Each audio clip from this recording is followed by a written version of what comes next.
Hello, and welcome back to another thrilling instalment of Granite City Presents, home of televisual excellence and breaking stories. This time around, we'll be returning to our variety roots with 4 new segments from across Aberdeen life. As ever, I'm your host Alina, and we began today's episode with the historic synergy with the collaboration with the Gaudie Newspaper.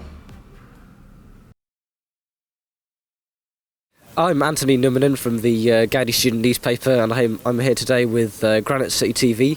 We're going to be chatting to students about the Ian Diamond scandal. The University of Aberdeen was recently ordered to pay back £119,000 to the Scottish Funding Council because of money that was paid by the university to our former principal, Sir Ian Diamond. Sir Ian Diamond was paid £280,000 for gardening leave. In his last year, he was paid over £600,000, and the Scottish Funding Council deemed that that was against the terms of the grants regarding the money that the university received. So we're going to be chatting to students and see what they think about that.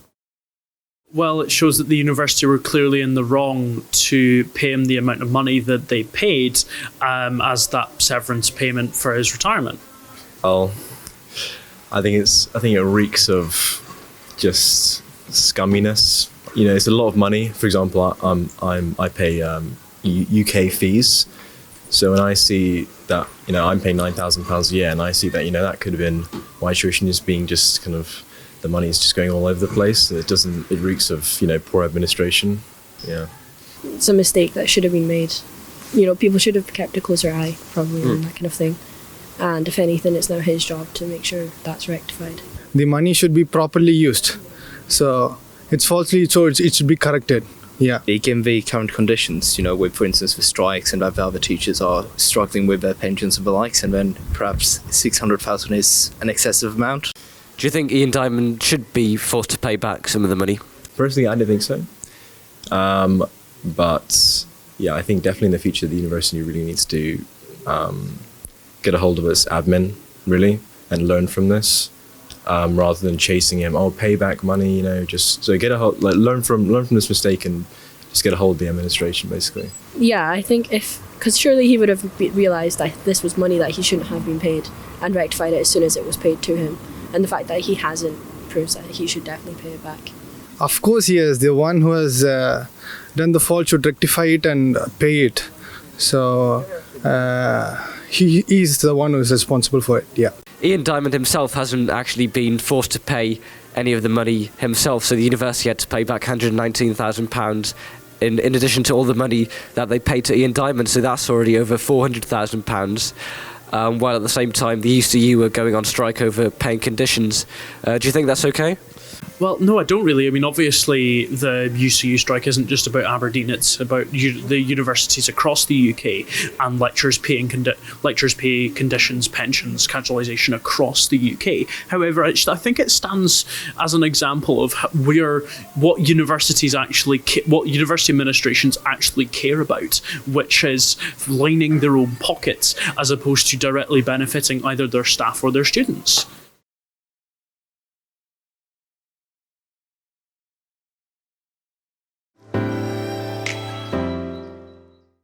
Dinje ein renovit.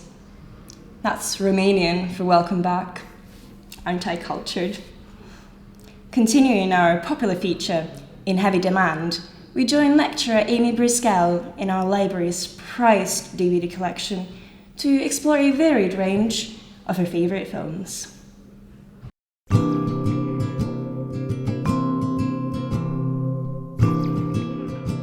I'm Amy Bryzgel. I am a professor and personal chair in film and visual culture at the University of Aberdeen, and I'm here with the folks from Granite City TV to talk about some of the films in heavy demand. The Academy Awards were actually last night, and given all the things going on in Hollywood related to sexual harassment and abuse, I thought it would be interesting to talk about a film that you might not expect, Love Actually, which is An interesting film from the perspective of what it says about society, I think. So it presents itself as this really nice feel-good film, and it's all about, it's supposed to be about love, but actually, one of the main characters, Colin Firth, falls in love with a woman who he can't even have a conversation with because he doesn't speak Portuguese and she doesn't speak English. There is fat shaming in the film. There's all kinds of, there's a kind of creepy, kind of stalkery kind of thing going on with one of the characters. So it's probably, I'm not sure why it's here in the Heavy Demand, but I think it's a good example of a movie that would hold up well to a robust critique. But interestingly, right next to it on the shelf is an excellent film with regard to gender and equality, and that is A Maid in Dagenham, which is a film about one of the women's rights struggles in England in the 1960s or 70s, I can't remember, but an excellent film. So watch this and then watch this, and this will make you angry but then happy, and then this one will make you angry again. So this is a film that I have my students in my postmodern art class watch. It's Basquiat. It's about a Haitian American graffiti artist working in the 1980s and his struggle for and with fame. One of the first Italian language films that I fell in love with, The Bicycle Thieves, classic. It's just a really beautiful movie, really poetic, and the cinematography is really nice, and it's a really moving story.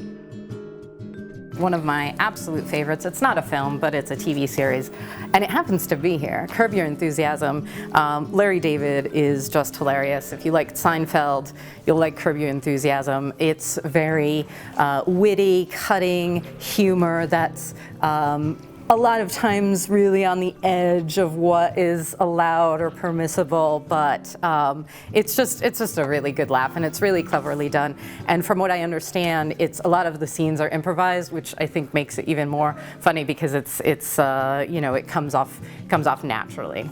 Outside of lecturing and work and things, do you have time to watch films just for pleasure? Yeah, I try to be really good about maintaining a work-life balance. Earlier in my career, it was a lot harder, and I probably didn't have as much time to watch films, but I think it's really important to take time out watching films and documentaries and, even sitcoms and guilty pleasures, I think is a really important part of that shutting down after work and on the weekends. And now that I see all the films that are available to rent in Heavy Demand or check out in Heavy Demand, I might take some out and watch some this weekend.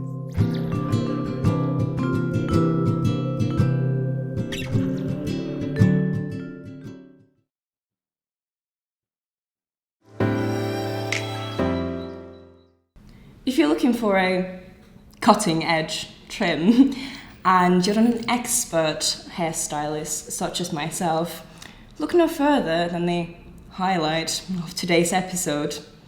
It's a feature you really want to pay attention to. It's arts and culture. Cut.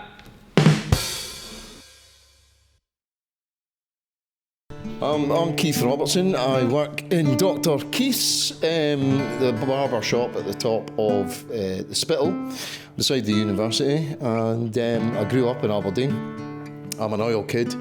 My dad arrived and worked in oil rigs, and this is where I landed up, thanks to him arriving in Aberdeen. What is the reason why you decided to do this?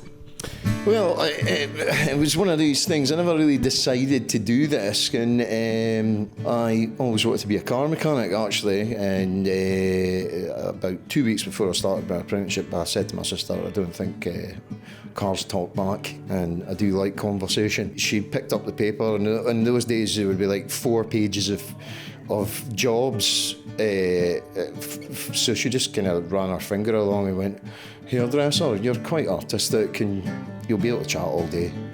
And I thought, right, okay. This was in 1986 when I was 16, so I left school at the end of 4th year. I actually left school and started work when I was 15. Did an apprenticeship in hairdressing in a few different hairdressers. And I had various other jobs, and eventually I landed up in a little shop that's across the street from here, and I worked there for 15 years. And when that came to an end, my wife was pregnant with our second child, and I was doing a degree in history at university, and I had to try and figure out where am I going to make a living, and it just so happened at university, and we did the shop up, and I started working about 2 months after I become unemployed, and thankfully it's been a success. So I've been cutting students' hair for 26 years now. Okay, then speaking of music, when did you start to play music? I fancied playing the guitar because my mum at 40 decided she would learn to play the guitar. She could play the piano, and so she learned to play the guitar. I was jealous. My sister was playing the guitar and my mum could play the guitar. I'll have to do it. So, anyone who maybe passes here every time and likes what you do, what advice would you give someone who would like to do such a thing? I would tell them immediately to stop, change your head, do not do this job at all costs. It's extremely unprofitable. You just, there's other ways to make money. Use your brain. Use your head to make money. That's obviously sitting on top of a university. What I would say to people, I did an HNC in communications, and it taught me how to write essays, which school had never done, and so that gave me the opportunity to then eventually go and do a history degree, and armed with the ability to write things, which I just didn't have before. Thank you so much, Dr. Keith, for having us in your shop today. We really appreciate that, and we look forward to seeing you play the guitar today. Oh, you'd like a wee tune? Okay.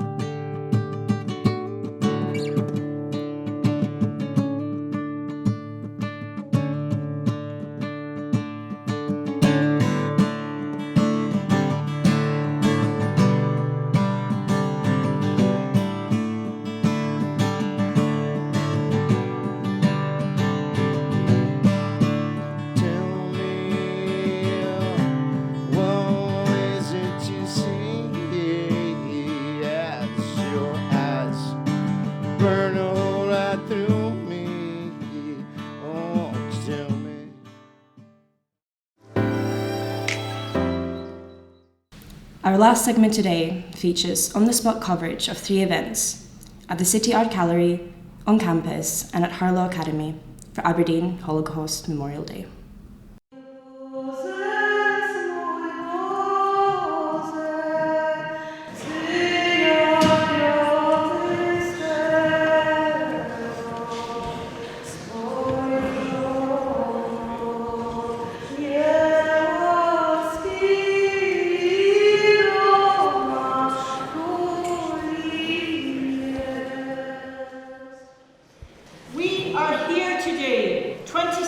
January 2020.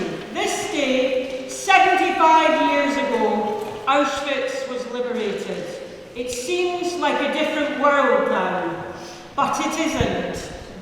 Between 1939 and 1945, 6 million Jews were systematically, bureaucratically, and mechanistically murdered, together with hundreds of thousands of Roma and Sinti, Slavs, the disabled, the mentally ill, homosexuals, political opponents, trade unionists, social democrats, Jehovah's Witnesses, and others who were targeted for persecution in the quest for an ideal.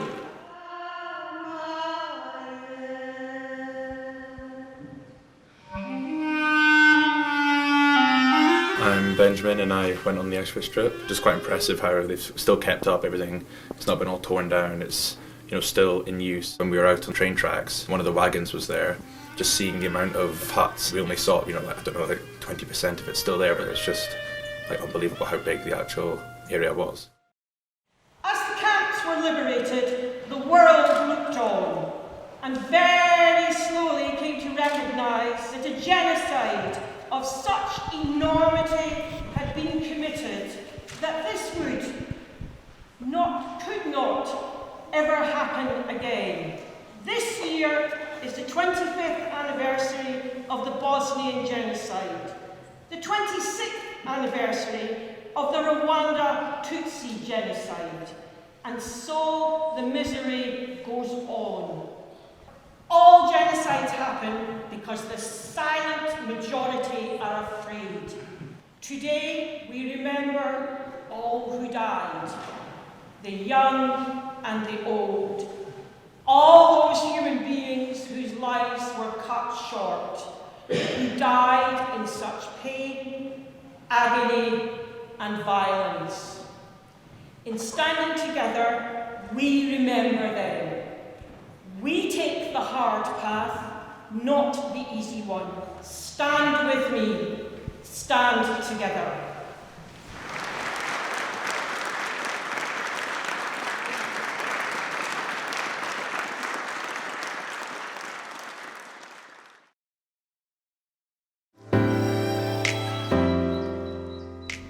Well, that's our time, folks. Many thanks to our gracious collaborators and industrious creators. For GCTV, I've been Elena. Goodbye.